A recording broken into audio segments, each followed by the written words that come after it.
There's the old saying that time is the greatest teacher. Unfortunately, it tends to kill all of its students. Morbid, but true.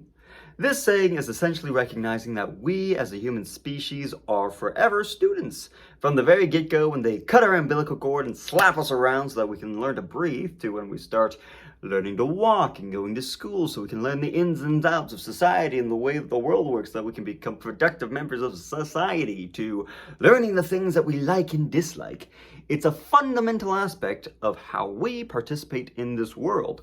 Unfortunately, as human beings get older, their fears related to learning new things tend to get stronger because they've created these stories and narratives around being good and not good at things. Want to learn to sing, as it were? No, when I was young, I realized I couldn't sing and I'm bad at it. Want to learn to play a new sport? No, when I was young, I learned that I was not athletic and I'm not good at it, so I won't do it. Etc., etc.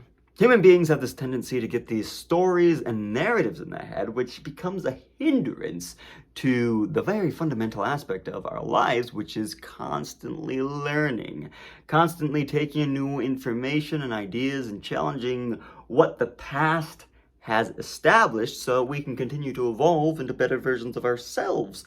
Unfortunately, the events of the past have a nasty little tendency to dictate the direction that we're going to go into the future by removing our curiosity.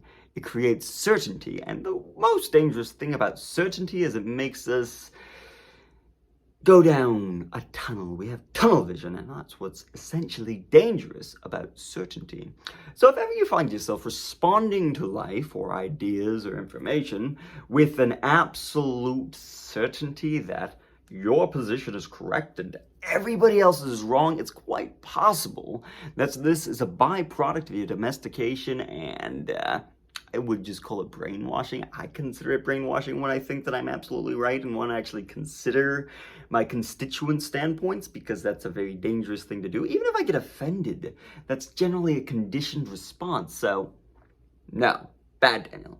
We have curiosity and we try to understand with empathy the realities of the people around us. So, if you're going to take anything out of today from all those words that I spun together in those series of rants, it's this: stay curious, try something new because it's good for you.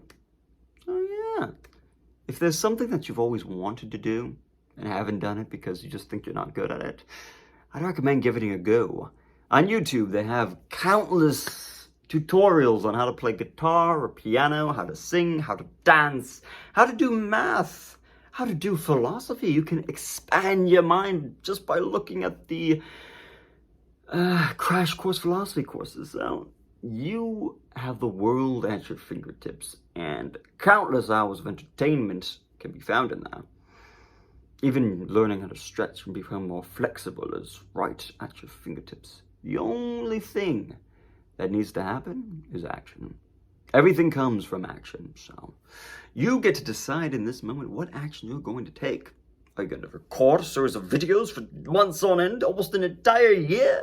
Are you going to read Mendino 3 times a day for 10 months? Some people do. Probably a bit crazy, but what's the world without a little bit of insanity? Dull. I would imagine a little bit dull. So, thanks for tuning in. I hope you take this away and try something that you haven't tried before. And if you have tried it before and just gave it up, maybe you'll give it a second go because a version of yourself told you that you couldn't do it and that version happened to be wrong.